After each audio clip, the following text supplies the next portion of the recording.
couldn't help myself. Got another tank. This time I got something Russian. So this is going to be the JS-2, which is a little bit longer, a little bit shorter.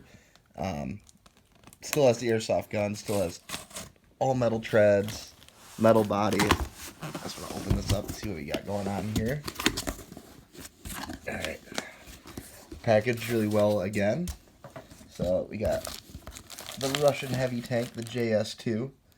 Looks pretty cool. Let's see if I can even... I'm going to have to rip this box apart again. Alright. Alright.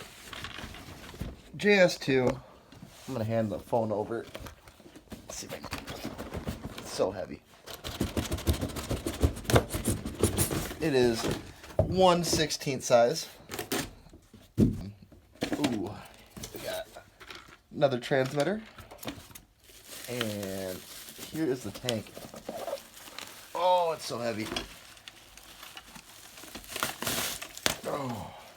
So this is pretty freaking cool.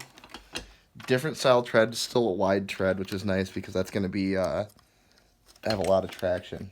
Let's see. We got tow cables on the front, which I'm going to take off. 360-degree turret. Let's see how this opens up. Oh, so this has a different opening latch than the other one. Check this out. That's pretty handy. So it's connected on the front. It's a lot easier to open. And there's a lot more space in here, it looks like. It stays open when you have it down. And then you just kind of tap these in place. Oh, whoops.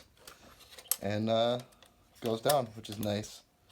So we have that. I really like this tank. It's already got the decals on it, which is nice. I'm going to set this back down. We have our manuals again, which it seems like this company really does a really good manual. Everything you need to know in it. We got airsoft tank target. There's how to set up your own receiver. So if you want to use something like a crossfire receiver, you can do that. Yeah. Awesome. So, yep, there's the Taigen tank JS-2. It's a Russian tank. It's pretty cool.